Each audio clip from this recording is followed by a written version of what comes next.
नमस्कार, स्वागत है आपका सी न्यूज़ भारत में। मैं हूं आपके साथ वैष्णवी। वक्त हो चला है न्यूज़ बुलेटिन का।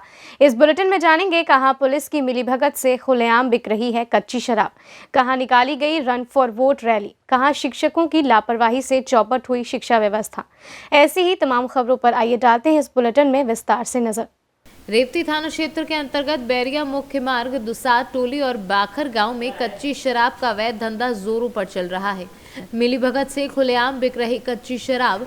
रेवती थाने की पुलिस के नाक के नीचे अवैध रूप से कच्ची जहरीली शराब का अवैध धंधा बिना किसी रोक टोक के खुलेआम जोरों पर चल रहा है, जिसकी वजह से आसपास के ग्रामीणों में काफी रोष व्याप्त है। इस कच्ची शराब के धंधे के कारण अराजक तत्व का सुबह से ही जमावड़ा लगने लगता है और ऐसे ठिकानों पर अपराधी प्रवृत्ति के लोगों का आना जाना लगा रहता है। सबसे ज्यादा दिक्कतों का सामना राहगीरों को, खासकर महिलाओं को करना पड़ता है। जब ये शराबी शाम को कच्ची शराब पीकर रोड पर आए दिन हंगामा करते रहते हैं, तो क्षेत्रीय लोगों का कहना है कि पुलिस को सब कुछ मालूम होते हुए भी वे अनजान बनी रहती है और इस जहरीली कच्ची शराब पीने से आए दिन लोगों की मौतें होती रहती हैं। क्या लिया उसके नीचे? क्या है? क्या नाम है? कहाँ घर है? हाँ? सीट के नीचे क्या है?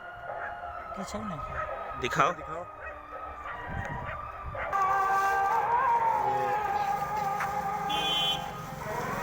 महुए वाली शराब है। महुए की शराब है। कहाँ से ला रहे हो? रौती से ला रहे हो। कहाँ लेकर जाओगे? ले जाए गोपालपुर। भोपालपुर बेचने के लिए? हाँ? नाले बाई भी अब किलो के आई नहीं सजनी कहाँ से? किसके यहाँ से? सजनी कहाँ से? सजनी के पास। सजनी कौन है जी? वो जी भी है। कहाँ है सजनी? कहाँ? उसका भट्टी है। हाँ? शराब बेचती है। हाँ। कुमार है। और कहाँ के रहने वाले हैं? मैं रेवती का रहने अच्छा, एक वाला बात हूँ। बताइए सर कि ये जो रेवती में जो अवैध कच्ची शराब जो बनाई जा रही है बड़े पैमाने पे, तो इस पर आपको क्या कहना है? सर, इस पे ये कहना है कि ये तो शराब नहीं, एक तरह से जहर बेचते हैं। इसको पीने से कितने परिवार उजड़ चुके हैं। जी जी। लेकिन पुलिस प्रशासन से भी शिकायत करने के बाद आज तक कोई कार्रवाई नहीं हुई। आप यही लोकल में जो शराब बनाने वाले से अगर आप डायरेक्ट बात करें तो डायरेक्ट कहते हैं कि हम कई सालों से निर्बाध रूप से इसको काम को करते आ रहे हैं और अभी भी कर रहे हैं। चाहे कितने प्रशासन में लोग यहाँ पर आए चले गए, लेकिन इसे कोई आज तक रोक नहीं पाया। और वही फलस्वरूप देखा जाता है कि प्रशासन की इतनी सख्ती के बावजूद ये लोग निर्बाध रूप से किसी न किसी रूप में इस शराब के तस्करी में संलिप्त आखिर अब हैं। तक ये सब क्यों नहीं बंद हो पाया? क्या वजह? क्या प्रशासन इसमें मिली हुई है? क्या रोल है प्रशासन का? हाँ, ये तो है कि प्रशासन अगर चाहे तो एक ही दिन में बंद रहे, लेकिन कहीं ना कहीं से प्रशासन की तरफ से कुछ कमजोरी हो जाती है, या यूं कहिए कुछ लोग इसमें प्रशासन के भी संलिप्त होते हैं, जो जिनका की कमीशन बनता हो, जिन जो पैसे लेते हैं, उनके वजह से ये आज तक नहीं रुक पाया है। ठीक है सर, नमस्कार। बलिया से सीनू संवाददाता राजू गुप्ता की रिपोर्ट। दतिया चिकित्सा महाविद्यालय में दतिया मेडिकल कॉलेज के भवन में ऑनलाइन सेमिनार का आयोजन किया गया, जिसमें medical college doctor dean Dinesh Udainiya की अध्यक्षता में सभी डॉक्टरों की उपस्थिति में सेमिनार आयोजित किया गया। डॉक्टर श्वेता के द्वारा बर्ड स्पीकर के माध्यम से अध्ययन में सेमिनार में जानकारी दी गई। इस दौरान सेमिनार में उपस्थित professor Pradeep Shukla community medicine ने मीडिया की चर्चा के दौरान बताया कि जो ऑनलाइन के माध्यम से इस सेमिनार का आयोजन किया जा रहा है, जिसमें कोविड के कई टॉपिक रहे। आखिर क्या कुछ कहा, देखिए इस रिपोर्ट में। ये जो सीएमई आज ऑर्गेनाइज किया गया वो ऑनलाइन मोड में हो रहा है। जैसे अभी आपको जानते हैं कोविड अप्रोप्रिएट बिहेवियर मानते हुए हम ज़्यादा गैदरिंग नहीं कर सकते। इसके नियम पालन कर अंतर्गत हमने उसका ERCP मतलब इमरजेंसी रिस्पॉन्स कोविड फंड के अंतर्गत 2 अभी सेकेंड वेव चल रहा है कोविड का, आप जानते होंगे। उसके अंतर्गत ये मेडिकल डॉक्टर्स को और पैरामेडिकल स्टाफ को, नर्सिंग स्टूडेंट्स को ट्रेनिंग देने के लिए डिफरेंट टॉपिक जो कोविड के रिलेटेड टॉपिक्स है, उसमें बहुत सारा 13 मेडिकल कॉलेज जो है पुराना नया मिल के 7 नया मेडिकल कॉलेज है और 6 पुराना मेडिकल कॉलेज है। उसके अंतर्गत एक सीएमई ऑर्गेनाइज हो रहा है। ये पहले इंदौर में हो चुका है, भोपाल में भी मेडिकल कॉलेज में हो चुका है। तो आज का 18 को दतिया मेडिकल कॉलेज में ऑनलाइन मोड में हो रहा है।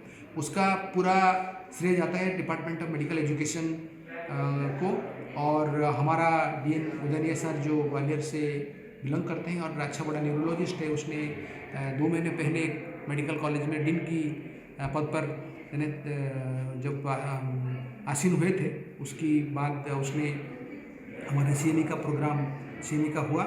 हमने टेक्निकल एक्सपर्ट ओमनीक्यूरस एक संस्था जिसने मेडिकल एजुकेशन में दिया है, उसने अंतर्गत उसने सुविधा दी। हमने कॉलेज में रेलवेयर का जो सॉफ्टवेयर लगा के हमने ये ऑनलाइन मोड में हम उसको पालन कर रहे हैं। और हमारा 2 स्पीकर भी बड़े स्पीकर जो श्वेता मैडम गैनिक में और राजेश गुप्ता जैसे पेडियाट्रिक्स टॉपिक, जो paediatrics and pregnant lactating mothers को कैसे कोविड ट्रीटमेंट दिया जाएगा, फार्माकोथेरापी दिया जाएगा, मतलब उसके बारे में टॉपिक है।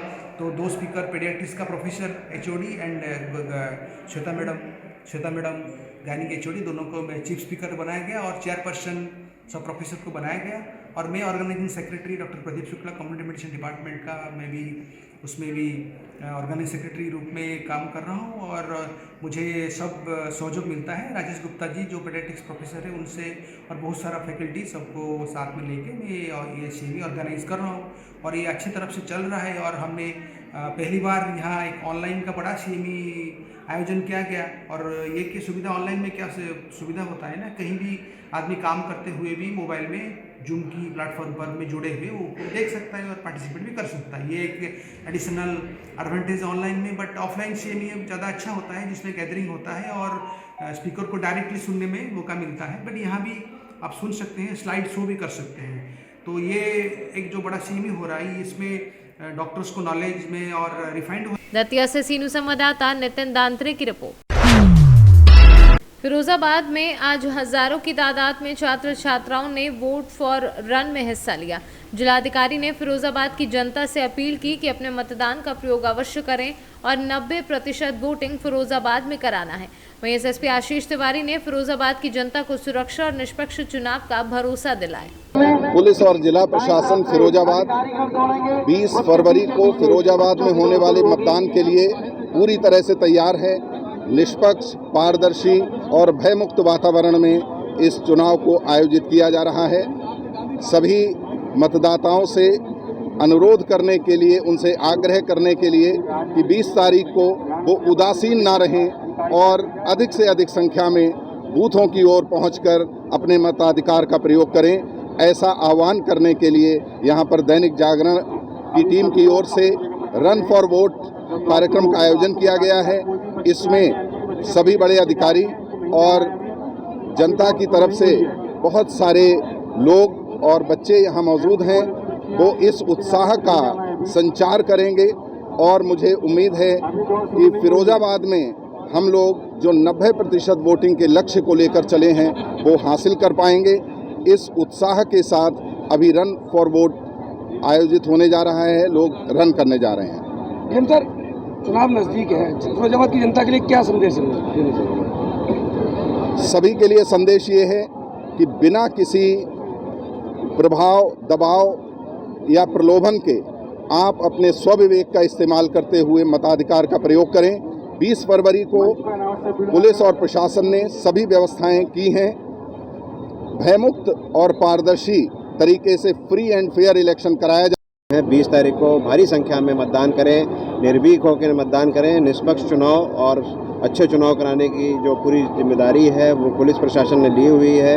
जैसा मैंने बताया कि 20,000 से ऊपर पुलिसकर्मी जो हैं वो चुनाव के लिए तैयार हैं और हम पूरी तरह से कोशिश करेंगे कि चप्पे चप्पर पर पुलिस सुरक्षा रहे जिससे कि लोग अच्छी तरीके से मतदान करें।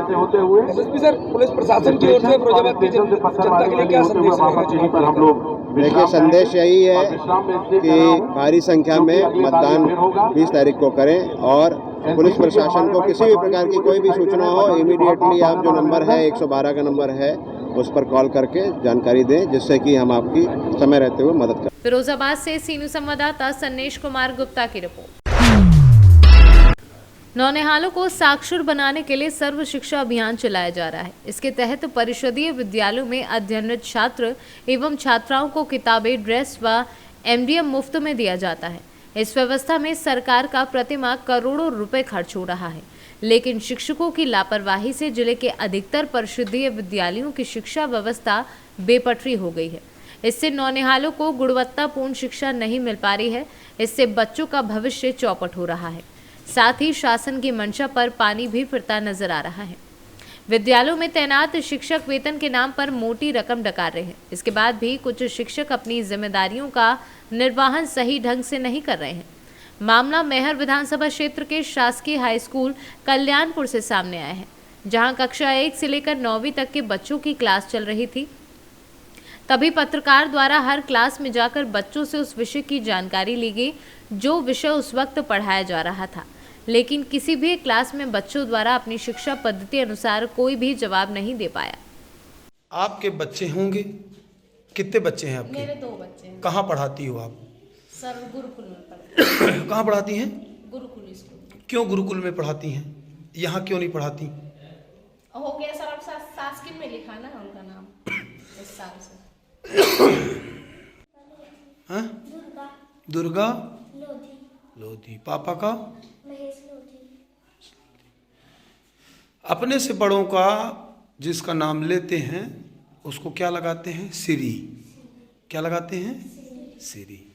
मम्मी है या कोई चाची है, बड़ी दीदी है जिनकी शादी हो गई है, क्या बोलते हैं? श्रीमती, है ना, उनके नाम के पहले। ठीक बेटा, ये बताओ, सामाजिक विज्ञान का क्लास चल रहा है, सामाजिक विज्ञान क्या है? इतिहास के बारे में सर। आप सामाजिक विज्ञान के बारे में बताइए, जो ये पुस्तक है जो आप ये मैटर लिखते हो। कोई बता सकता है सामाजिक विज्ञान क्या है?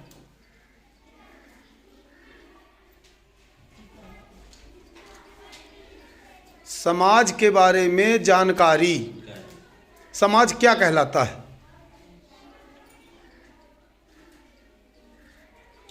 क्या नाम है आपका? नीलेंद्र। सर नाम बताओ पूरा। नीलेंद्र कौर। पिताजी का नाम? राजेंद्र। इस कविता में कवि किसका उपकार मान रहा है? प्रभु। कविता की 2 लाइनें आप पढ़ के बताइए।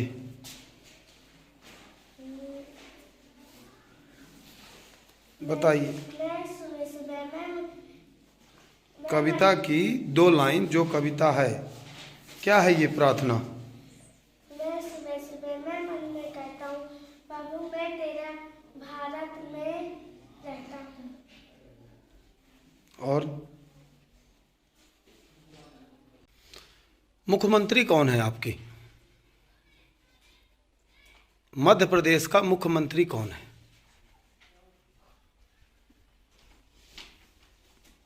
प्रधानमंत्री, राष्ट्रपति,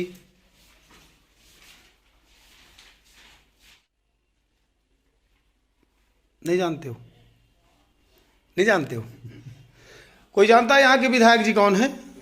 कौन बताओ? और सांसद जी कौन है?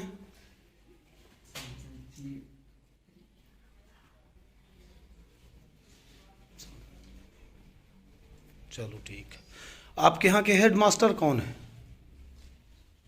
क्या नाम है?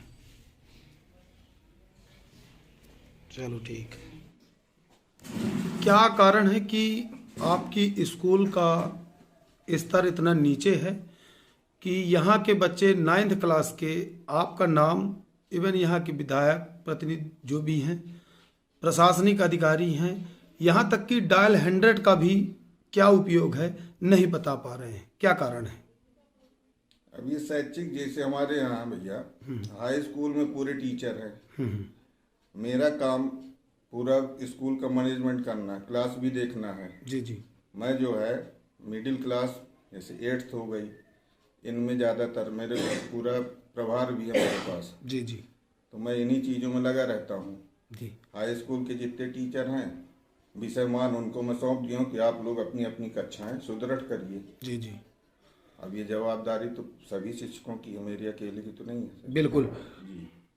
बच्चों की इस स्थिति का जिम्मेदार आप किसे मानते हैं?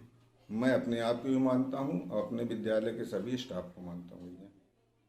सतना से सीनू संवाददाता कुलदीप द्विवेदी की रिपोर्ट। 2 दिवसीय टीकमगढ़ प्रवास के दौरान सागर आईजी अनुराग ने टीकमगढ़ पुलिस कंट्रोल रूम में गुरुवार की दोपहर पुलिस कंट्रोल रूम में जिले के समस्त थाना प्रभारियों के साथ बैठक आयोजित की, जिसमें टीकमगढ़ पुलिस अधीक्षक प्रशांत खरे, अतिरिक्त पुलिस अधीक्षक ML चौरसिया, SDOP कृष्णपाल सिंह के साथ समस्त थाना प्रभारी को जिले में लॉ एंड ऑर्डर की लचर व्यवस्थाओं को दुरुस्त करने के लिए आवश्यक दिशा निर्देश दिए एवं महिला अपराधों पर नियंत्रण करने एवं आगामी त्योहारों को लेकर शांति समिति की बैठक आयोजित करने में 7 वर्षों से चल रहे लंबित प्रकरणों में आरोपियों की गिरफ्तारी एवं उचित कार्यवाही को लेकर निर्देश दिए। पर काम किया जाएगा। आज हमारी मीटिंग हुई, सभी थाना प्रभारी भी यहाँ आए थे और इस मीटिंग में मुख्य रूप से जितने भी गंभीर अपराध हैं, हत्या के प्रयास, लूट, बड़ी चोरियाँ, बलात्कार, महिलाओं के विरुद्ध अपराध और वीकर सेक्शंस के विरुद्ध अपराध, उन सारे अपराधों जो पेंडिंग बचे हुए हैं जिसमें आरोपी पकड़े नहीं गए हैं, उसकी समीक्षा की गई और इस संबंध में उन लोगों को थोड़ा दिशा निर्देश भी दिया गया है कि जो भी भागे हुए हैं, जिनका आइडेंटिफिकेशन बचा हुआ है, टीम बना के वैसे फरारी या फिर भागे हुए अपराधियों को जल्द से जल्द पकड़ें और समय सीमा में सारे प्रकरणों का निराकरण करके न्यायालय में चालान प्रस्तुत करें। इसके अलावा चिन्हित अपराध पर भी हम लोग विशेष रूप से जोर देते हैं, जिसको हम आइडेंटिफाई करते हैं और हमारा पर्पस रहता है कि जल्द से जल्द विवेचना करके और ट्रायल भी जल्द से जल्द पूरा करें। चिन्हित प्रकरणों को भी हमने SDOP, सभी SDOP को, एडिशनल SP को और SP साहब को भी मैंने बताया कि इस पर विशेष रूप से ध्यान दें और अगर कोई इसमें आरोपी बरी हो जाता है तो उसके खिलाफ हम अपील कर सकते हैं या नहीं कर सकते हैं, उसका समीक्षा करें और अकॉर्डिंगली नियम के हिसाब से उसमें कार्रवाई करें। इसके अलावा महिलाओं के प्रति और वीकर सेक्शंस के प्रति पुलिस की संवेदनशीलता बनी रहे और बढ़ाने की ज़रूरत है तो उसको बढ़ाई जाए और संवेदनशील रहें और संवेदनशील रह के उनके समस्याओं को सुने और उसका निराकरण करें।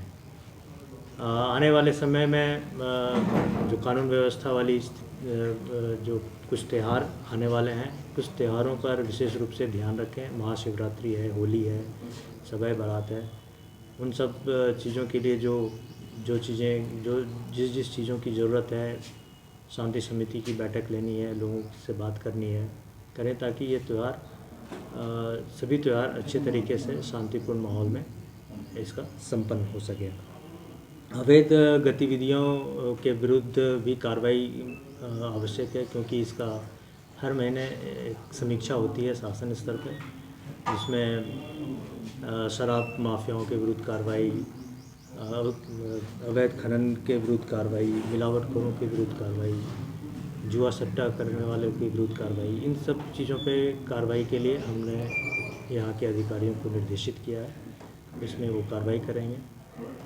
और जो भी पुलिस से रिलेटेड जितने भी मैटर आते हैं, उन सब मैटर को कोई शिकायत आती है या फिर जो भी अपराध होता है उसका नियम के हिसाब से फेयर इन्वेस्टिगेशन करें और किसी तरह का पार्शियल व्यू नहीं रखें, ये हमने निर्देशित किया है।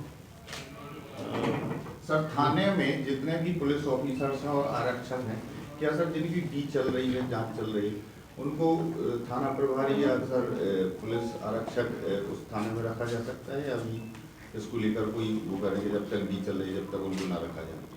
अगर ऐसा कोई प्रावधान है इसको नहीं रखा जाना है तो फिर उस पर हम करेंगे। एक्चुअली बहुत सारे ऐसे होते हैं कि थाना प्रभारियों का पदस्थापना जिले में PHQ के द्वारा, शासन के द्वारा किया जाता है, तो अगर सभी थाना प्रभारी यहाँ आए हैं, अगर किया गया है तो फील्ड में उसकी पोस्टिंग तो करनी पड़ती है। बट अगर डी किसी की चल रही है, अगर वैसी डी है जो मोरल टर्पिट्यूड और इस तरह के मामले हैं, वो गंभीर प्रकरण है और उसको नहीं होना चाहिए थाने में, तो उसके तो केस टू केस हम उसकी समीक्षा करके उस पर निर्णय लेंगे। टीकमगढ़ से सीनू संवाददाता मनोज खरे की रिपोर्ट। फिलहाल इस बुलेटिन में इतना ही। देश दुनिया की तमाम खबरों को देखने के लिए बने रहें सी न्यूज़ भारत के साथ।